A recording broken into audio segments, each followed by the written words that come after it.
Hey there guys, what's up? Ragtter here, and I am back with another Pokemon battle.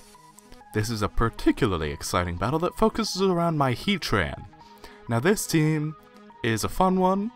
I made it specifically to be kind of slow and to stall out the other team basically. It's not a dedicated stall team, but it does whittle them down while basically crippling their offensive potential with Pokemon like Thundurus.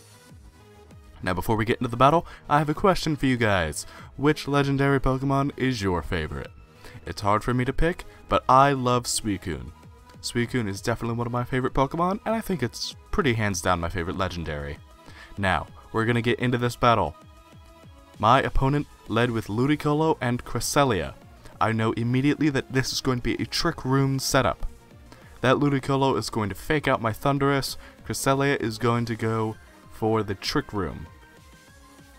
And at that point, all of his slow Pokemon are going to gain a lot of tempo. My initial strategy would have been to taunt the Cresselia, however, you can bet your bottom dollar Ludicolo is going to fake out me, so I had to come up with a new strategy after seeing what he led off with. Now, there's the fake out onto Thundurus, and he actually gets a crit. That doesn't matter too much, but it is 10% of my health that I'm not getting back really. I have a Citrus Berry on my Thundurus, but you don't want to take too much damage early on.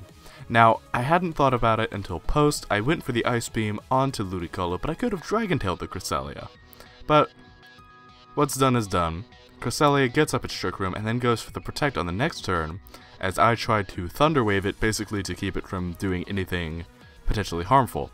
Well, Ludicolo gets off an Ice Beam onto my Thundurus, knocks me down to my Citrus Berry, I'm forced to eat it, and Milotic is able to get off an Icy Wind. Now you're probably thinking, Garrett, why are you using Icy Wind in Trick Room? Trick Room makes all the slow Pokemon go faster. Are you stupid? No. My reasoning behind that is that the slower Pokemon will eventually become slow again. That Trick Room will wear off, and when it does, I will have the speed advantage. So, he does double up into my Thundurus, Thundurus goes down, and I am forced to bring out Heatran. Now, again, you're probably thinking, Garrett, you're an idiot, why are you bringing Heatran out with Ludicolo out here? Because I was almost certain that I could protect Heatran. Now, check this out. Milotic goes for the Ice Beam, and brings Ludicolo down pretty low, and you might think, why is that significant? Because Ludicolo is now in a very dangerous position. Now, it does manage to chip off almost 75% of Heatran's HP, but it does not. It chips off 72, and with that 4 remaining HP, I can start to do amazing things. Now my Icy Wind knocks Ludicolo down even lower, and that enables Heatran to get a KO onto Ludicolo. Now he cannot switch any Fake Outer in with Cresselia to guarantee its Trick Room. That's not to say I can stop the Trick Room anymore, but he is not always guaranteed to get the Trick Room off. So, I switch out of Milotic and into Garchomp, because I want Talonflame to really feel that Brave Bird.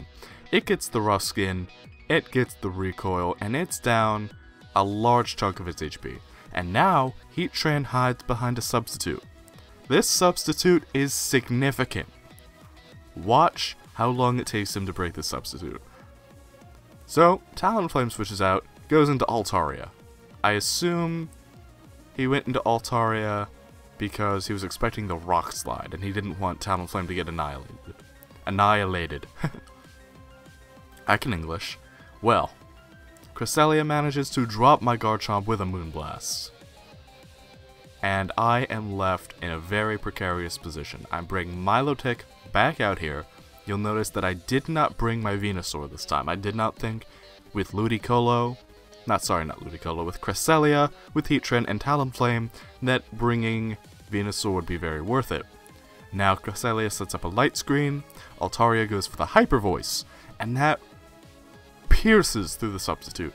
I am precariously close to losing my Heatran. But now he is dangerously close to losing that Altaria. And I just spit into the microphone, I'm sorry. Oh golly. Well, here's a trick that I learned a long time ago with my leftovers recovery and my substitute up, I go for the protect. And this is basically going to get me another turn. Now Cresselia goes for the Moonblast onto Milotic, and actually knocks my Milotic out. If you aren't keeping track, that's all 3 of the Pokemon that I selected to bring into this battle. Besides Heatran, gone. Heatran is alone now. And now, Heatran is going to be taking the full brunt of their attacks. But, here's the thing, Heatran works really well against all his Pokemon. That critical Moonblast could not phase my substitute. My Heat Wave is able to burn them both, and that is incredibly significant, because if it boils down to a stall war, Heatran will win. The burn will eventually chip them off before they can break down Heatran.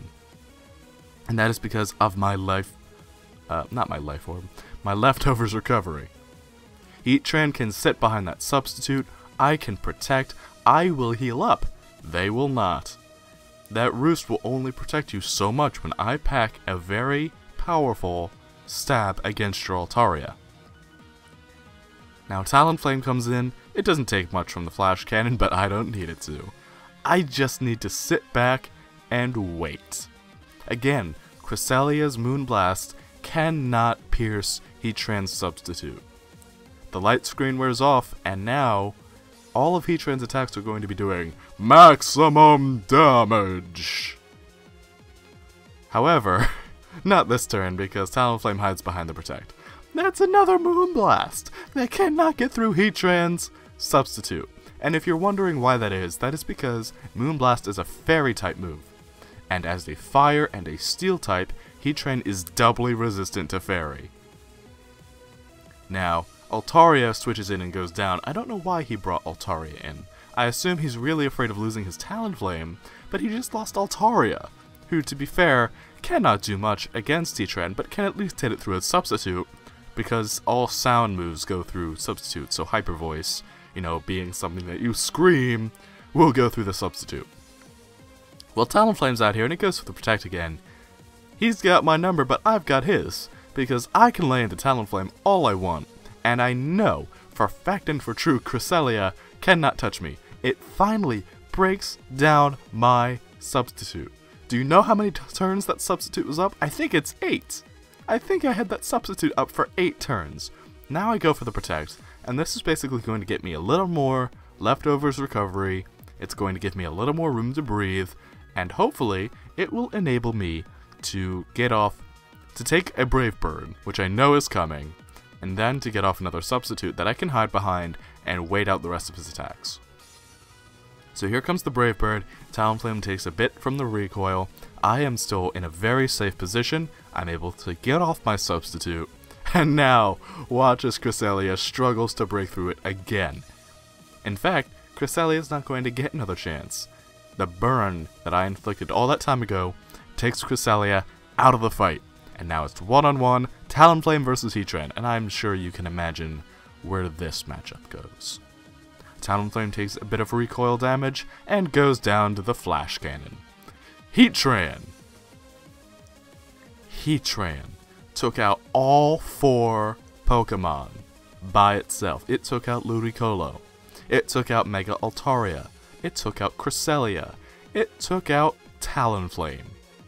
I lost Thundurus, Milotic, and Garchomp, and Heatran stood its ground and won the battle. How amazing is that? It's like Heatran hulked out and just went full-on flame mode. Burned everything in its path. Heatran, such a good Pokemon. The double weakness to ground is something you can circumvent. Believe me, Heatran is good. It's never been in question, but Heatran has such a strong place in the meta right now for VGCs. If you aren't prepared for Heatran, you're gonna end up like this guy. I think his only solid answer to my Heatran was 1, the Ludicolo, and 2, his own Heatran. But he didn't bring the Heatran, and he didn't preserve Ludicolo enough. And he paid the price. He paid the piper. Heatran's piper. I'm so jazzed, man. Heatran, That was such a close battle, and Heatran just held on and just duked it out with all of them. It was so cool. I'll see you guys next time for another Battle Spot Doubles replay. I hope you have a good one. Take care, and happy battling. Bye-bye!